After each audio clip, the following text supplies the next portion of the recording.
What up, YouTube? It's your boy Banks, and we back in the building, you feel me? It's True Talks. Cause True Talks, alright? Let's get straight right into it.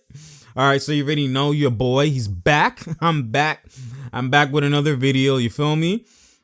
And we're gonna be talking about what happened a couple days ago with KD. KD dropped, he had a Wall Street Journal, an article within the Wall Street Journal.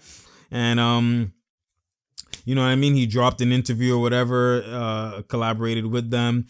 And there's a lot of nuggets, a lot of things that he dropped out that happened inside the interview about his perspective within a lot of things within the OKC tenure, like how that situation turned into now after he left the Golden State situation and leaving. And then also just talking about the fans, media, you know, basketball, the NBA, and all that type of stuff. So there's a lot of good stuff to talk about, a lot of good conversation, a lot of good topics. This got the whole, you know, the media going in and whatever and talking about him and all that type of stuff. But I don't know. For me, it's like they always find a way to create some negative narrative about KD, man. It's actually crazy. Like, this man is one of the few that he talks, like, when you even if you at him, you mention him, whatever, like, he talks, he replies, like, he doesn't treat mans like nobodies. He's not above nobody. Like, he gets at you, you get at him, he gets at you. You don't get at him, he congratulates. Like, he's always, you know, keeping the fans, the media, everybody within grasp, within arm's reach of him. He's always being able to be basically relatable. He's you know, you could just reach him within a tweet. It's like he's not out of the world or whatever the case is. He's basically, he's touchable. He's in contact with everybody, with all the fans, with everybody. So it's like the fact that he gets hate for doing all that type of stuff. Like, people are like, oh, he shouldn't mention, he shouldn't respond. Then you have people, oh, so he's too good for them. He's above everybody. Then he responds,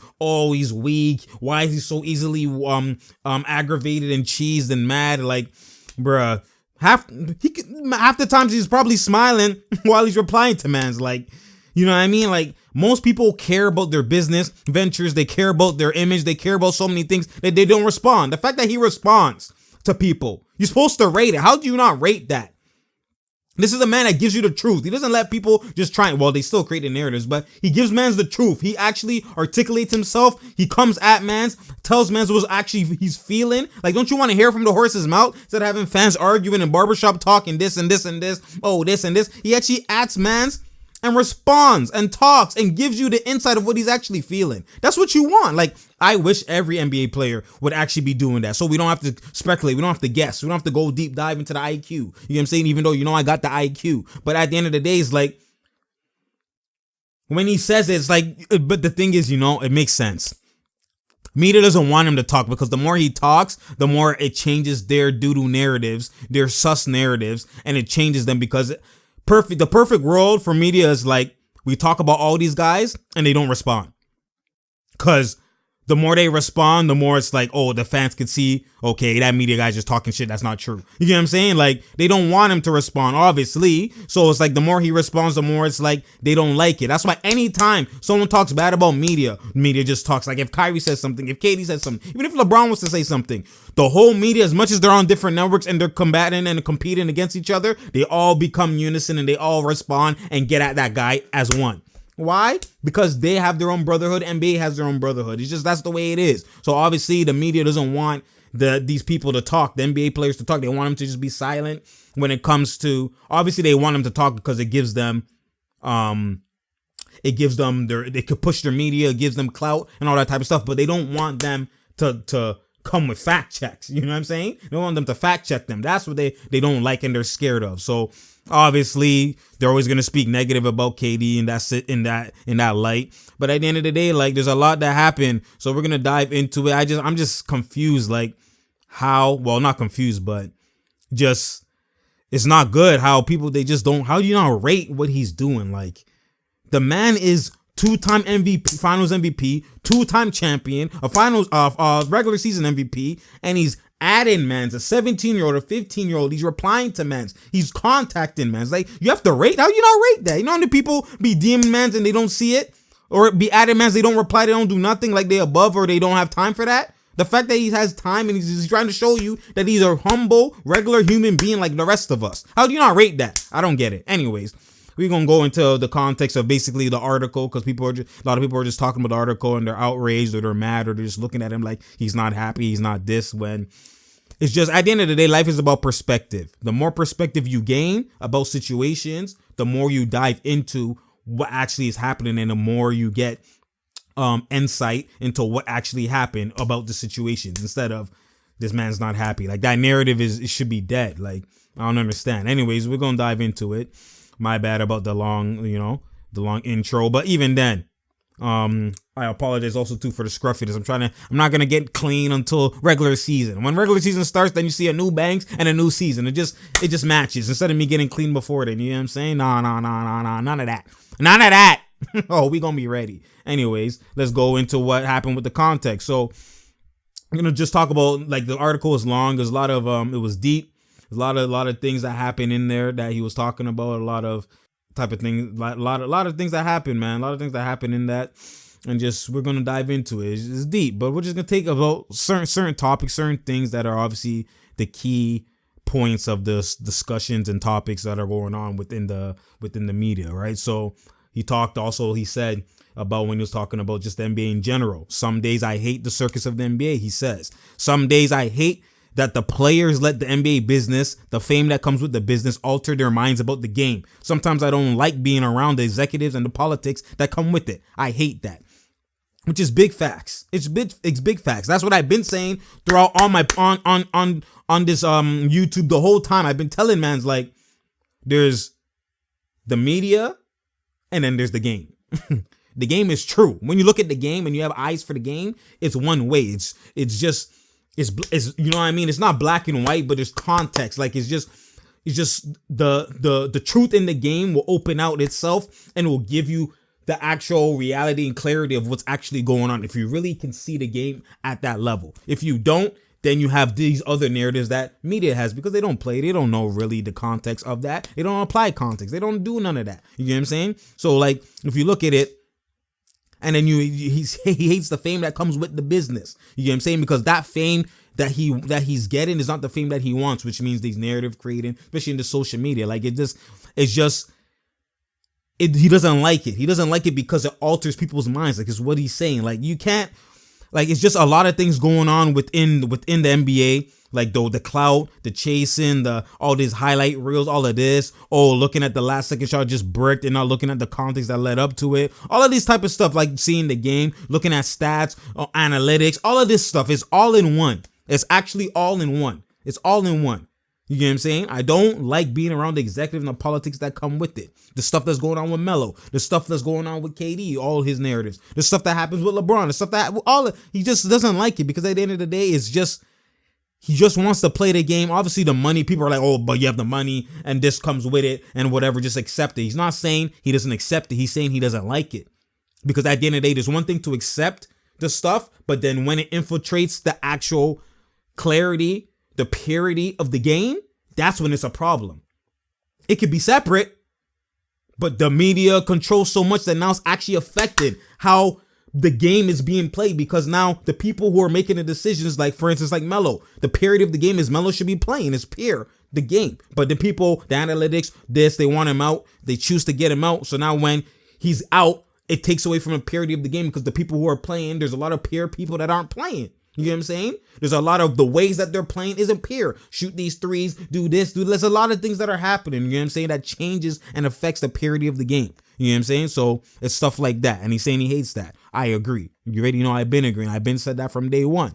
Then he also talked about Golden State, the situation with Golden State. He was talking about how I came in there wanting to be a part of the group, wanting to be a part of a family, and definitely felt accepted, he says. But I'll never be one of those guys. I didn't get drafted there. Steph Curry obviously drafted there. Andre Iguodala won the first finals, the first championship. Klay Thompson drafted there. Draymond Green drafted there. And the rest of the guys kind of rehabilitated their careers there. So me, how are you going to rehabilitate me? How? Because you're a Don. You get buckets, obviously.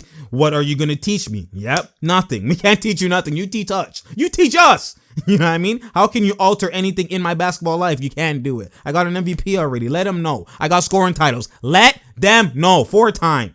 As time went on, he says, I started to realize I'm just different from the rest of the guys. It's not a bad thing, just my circumstances and how I came up in the league. And on top of that, the media always looked at it like KD and the Warriors. That's a lie. People were saying, oh, that should be a good thing because you're that elite. No. Yeah, I don't like. Instead of looking at it as KD's the reason why they kept this championship run, they're looking at it as a negative that KD is hindering Steph. KD's hindering Clay. KD's doing this. KD, oh, he's there doing mid-range. He's there not doing that. When they need him, they didn't need him to get to the finals. They need him to win the finals. Understand that, y'all. I've been told y'all. So it's like nobody could get a full acceptance of me there, which is true. It is true because if you do too much, you're taking away from what is actually happening. You know what I'm saying? It's true. And at the end of the day, that's just the knock of the coin about that's what happens sometimes with making that decision.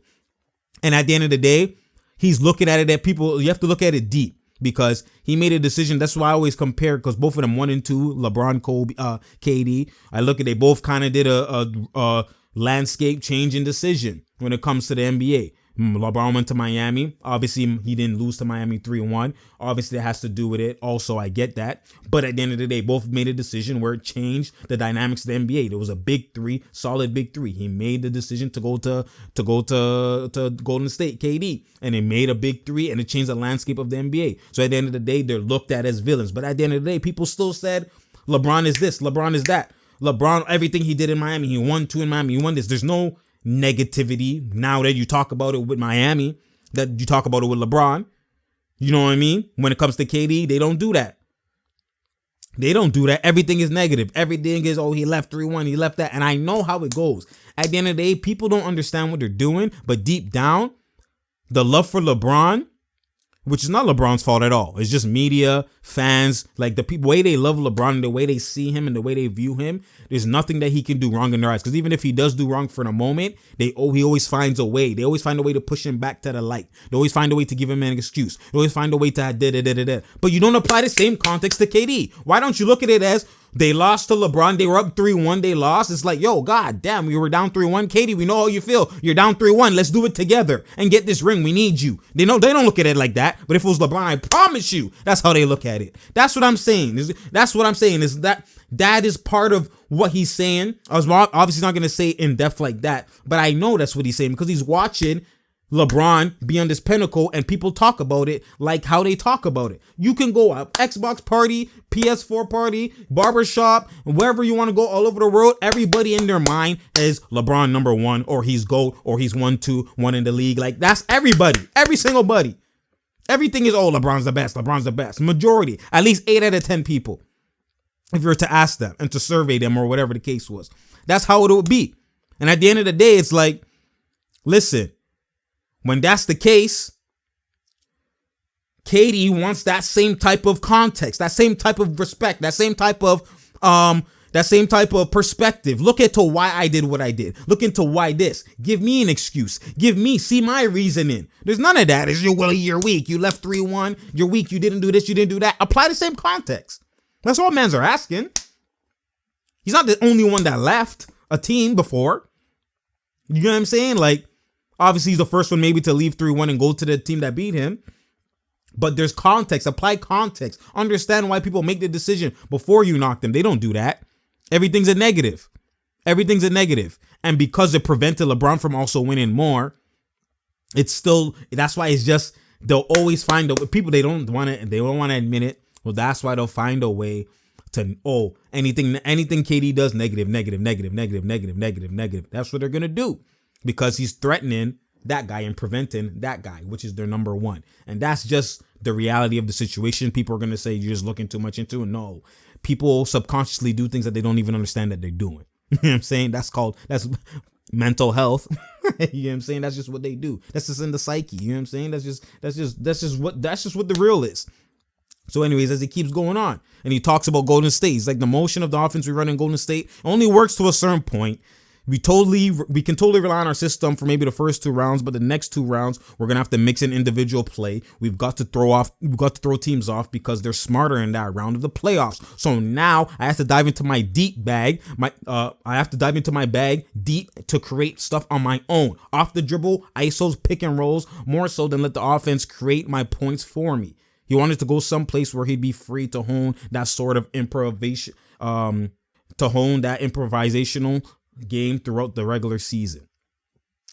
So clearly, obviously, Brooklyn, he wants to go to where it's like he just read and react. Always I create, read and react, help dime, read and react. One dribble pull up, and I've been telling people mid-range isn't dead. This is how you cook at the later rounds. Individual creator. That's why stars win championship. Superstars win championships. Individual creators. That's how you get it. Stop this chucking threes. Oh, just run this offense, down screen this. That shit don't, we switch it all. What are you doing? You have to create unguardable bucket. That's what you have to do. You have to. Come on, man. That's why they lost 3-1, because there was no creator like that. Stuff was getting locked up by Love and Tristan Thompson. He wasn't creating like that. Kyrie was. Come on now. And Draymond knew that. That's why he's like, let me get a bucket getter. Let me call this bucket getter Katie. What it do, baby? You know what I'm saying? And then he also talks about OKC, which is a lot of people are frustrated with this because he talks about at his first game in Oklahoma City as a visitor, February 2017, fans yelled for blood and brandish cupcakes because Durant was supposedly soft, such a venomous, toxic feeling when I walked into that arena, he says. And just the organization, the trainers and equipment managers, those dudes is pissed off at me, ain't talking to me. I'm like, yo, this is where we going with this? Because I left the team and went to play with another team? I'll never be attached to that city again because of that, Durant says. I eventually wanted to come back to the city and be part of that community and organization, but I don't trust nobody there. That shit must have been fake. What they was doing, the organization, the GM, I ain't talked to none of those people, even had a nice exchange with those people since I left. And just giving context into that, he was also talking about the fans, like, it was one thing for the fans like to come and spray paint his house, spray paint his for sale sign and all that type of stuff. You know what I'm saying? Ripped jerseys or burned jerseys, what's it called, at his doorstep at his house. You know what I'm saying? Like, mans are at his crib doing that. We get it. It happened to LeBron too. But then there's a different level when you see videos of mans with guns shooting the 35 jersey. Do you take that's basically you're basically saying kill this nigga? Like, that's what mans are doing? Bullets to the jersey? But even then, it's fans. But his main concern is about the organization. There's a difference between, we understand fans are mad. They don't know what's going in, the intricacies of the game. They don't understand what's going on, the reasons why he left this player. They don't see the player as a player. They see him as, you know what I mean, on my team. I see OKC. I don't see KD. I see OKC, then I see KD. You know what I'm saying? He left us. Oh, right, we're mad. All that type of stuff. That's understood. But the mans who were there, the mans who know, see me every day, put in work. The trainers, you help me. You know what I'm saying? We did all this training every single day. Equipment, you helped my bag. I was nice to you the whole time. You and I walk in the building, you can't dap me? When you know the business, you know mans leave the team. You know I don't owe you shit. I could have been left. You know what I'm saying? Even before the extension. I don't owe you nothing. Obviously, there's difference between being mad and sad or whatever the case. I'm sorry, the difference between being mad and being sad. You can be mad at or be sad at the situation, you know, temporarily mad and then turn into sad or just, I wish it would have happened. I wish we could have stayed, all of that type of stuff. But you see the man is like, yo, at the end of the day, to do what you do, I still respect your talent. And at the end of the day, I respect what you did here. You know what I'm saying? Like, there's no way I hold your bag. I hold Katie's bag for how many years? The equipment managers, all team, and I see what you put in. And then now because you left, made one decision, I don't talk to you? Bro, what kind of bitch niggas? Yo, see, that's what I'm saying. Like, that's different. Because at the end of the day, LeBron left Cleveland. He left all these people and all this type of stuff. Everybody has left somewhere. Obviously, there's some people who have stayed for a while, but everybody has left at one time. You know what I'm saying? A lot of people leave. That's the business. When you come back, hey, it was good. It's been a minute. You remember the good times. You know what I mean? You don't not talk to the person as if he punched you and then left. Doesn't matter how the man left. Like, at the end of the day, he was there for how many years? Putting in work, giving back to the community, donating, helping them in their relief times, in the disasters, investing. Like, are you, bro? I understand like fans is different. I don't even care about that shit because fans is fans. But the people who actually are there with you with the work are mad at you. People who are there with the work, that's crazy, man. That's crazy. And I can understand that perspective. You know what I'm saying? So that's basically what's going on with the article. And then also the last point is what Durant's talking about is that what Durant doesn't like, what unnerves him is when raw hatred poses as fandom. And that's what I've been talking about all the time. People that are just hating, just acting like they're just fans when you're just hating. You know what I'm saying? You're not talking. There's nothing you're talking about. You just hate the nigga. You know what I'm saying? Because he's not LeBron. Like, you just hate it. We talk about mental health a lot, but we only talk about it when it comes to players. We need to talk about it when it comes to executives, medias, and fans. That's big facts. That's big facts. Stop talking about me and my happiness and all this type of stuff. How is the man not happy? He won 2 rings. How is he not happy? You know what I'm saying? He's been saying that's the happiest time he's been in his life is when he won the 2 rings. You know what I'm saying? He had the accomplishments. That's what he's been yearning for. That's why he left. You know what I'm saying? And mans are talking about his happiness and all that type of stuff, and the fact that he's going at player. I'm talking at just regular fans in his mentions and all that type of stuff. Like, that doesn't mean he's not happy. Like, when did he say he's not happy? You know what I'm saying? Always. Anytime he doesn't talk, he's a problem. He's celebrated too much. He didn't do shit. Oh, he wants to. You guys say, oh, you know what? He did too much in Golden. He didn't do enough in Golden State. He's trying to leave. He needs to leave and go over here. And win with this team and carry the team and this that. He goes and does it. Oh, he's not happy. He's not this. He's not that. Like, he can never win, man. It's crazy, yo. It's actually crazy. It's crazy how man, like, this doesn't make no sense, man. This doesn't make no sense. Like, I don't understand how him talking to people in the mentions, how people don't see like it as they don't rate it. How did you not rate it when he's literally saying, I'm one of you guys. I'm like y'all. He's not being too big for everybody. Like, you know, people, it's like, it's rare for a celebrity to hit somebody up. The man's replying to every man. Like, they're like, he's just a regular nigga. That's humble. That's what's up. The man's making how much money. He's an icon. And he's talking to mans like it's regular. He's basically, like, even what he said in the article, which mans obviously didn't talk about. He said he recalls having a drink with E40, rapper philosopher who claims authorship of several everyday phrases, including "you feel me." E40 made a toast. I'm not above you. I'm not below you. I'm right beside you. KD's like, that's the approach I take with everybody. And how do you not rate it? I don't get it, man. It's like he can never win, man. He can never win. If he doesn't reply to people, oh, who is KD? Who the hell does he think he is? Then he replies to people, why are you wasting your time replying to them? Why are you getting mad at this? Why are you like, come on, yo, like, I rate man to reply. That means you have the balls. That means you're real. You're not fake. You have the balls. You reply to everybody. You don't care what it makes you look like. You don't care about no damn image. You're not playing the game, the media game. You're being real, authentic. Authenticity, man. I can't even speak, niggas. Authenticity. That's what how do you not rate that? We don't buy fake jerseys, we buy the real ones. That's what we want.